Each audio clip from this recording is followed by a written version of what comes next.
Sir, Rahul Gandhi ಅವ್ರನ್ನ ಭೇಟಿ ಆಗಿದ್ದೀರಿ? ಹೌದು, ನಾವು ಡೆಲ್ಲಿಗೆ ಬಂದಾಗೆಲ್ಲ ನಮ್ಮ ಟೆಂಪಲ್ ಕಾಂಗ್ರೆಸ್ ಕಚೇರಿ ನಮಗೆಲ್ಲ ಹೋಗಿ ಅವ್ರನ್ನ ಭೇಟಿ ಮಾಡಿ, ನಮ್ಮ ಜನರಲ್ ಸೆಕ್ರೆಟರಿ ಭೇಟಿ ಮಾಡಿ, ಅವ್ರಿಗೊಂದು ಇನ್ವಿಟೇಷನ್ ಕೊಟ್ಟು ಬೆಂಗಳೂರಲ್ಲಿ ಭೂಮಿ ಪೂಜೆ ಮಾಡ್ತಾ ಇದೀವಿ. ಕಾಂಗ್ರೆಸ್ ಭವನ 100 ಕಚೇರಿ ಕಟ್ಟಕ್ಕೆಲ್ಲ ಸಿದ್ಧತೆ ಮಾಡ್ಕೊಳ್ತಾ ಇದೀವಿ. ಅದೆಲ್ಲ ಅವ್ರಿಗೆಲ್ಲ ಸಿದ್ಧತೆ ಮಾಡ್ಕೊಳ್ತಾ ಇದ್ದಾರೆ ನಮ್ಮವ್ರಿಗೆಲ್ಲ. ಒಂದು 10 ದಿನ ನನಗೆ ಟೈಮ್ ಕೊಟ್ಟು ಒಂದು ಡೇಟ್ ಕೊಡಿ ಅಂತ ಹೇಳ್ಬಿಟ್ಟು ಅವ್ರು ಯಾವತ್ತು ಡೇಟ್ ಕೊಡ್ತಾರೋ ಅವತ್ತು ಪೂಜೆ ಮಾಡ್ತಾರೆ. ಸರ್, ಪಾರ್ಟಿ ಡೆವಲಪ್ಮೆಂಟ್ಸ್ ಬಗ್ಗೆ ಅವೆಲ್ಲ ಏನು ಮಾಡೋದು, ಅವ್ರಿಗೆಲ್ಲ ಕಂಪ್ಲೀಟ್ ಎಲ್ಲ ಗೊತ್ತಿದೆ.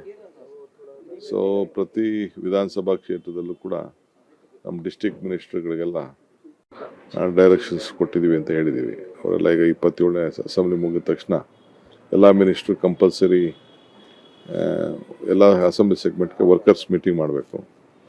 ಅದೆಲ್ಲ ವಿತ್ ರಿಪೋರ್ಟು ವಿತ್ ಫೋಟೋಸ್ ಎಲ್ಲ ಕೊಡ್ಬೇಕು, ಕಳಿಸಿ ಅಂತ ಹೇಳಿದ್ದಾರೆ. ಅದೆಲ್ಲ ಕಳಿಸ್ಕೊಡ್ತೀವಿ.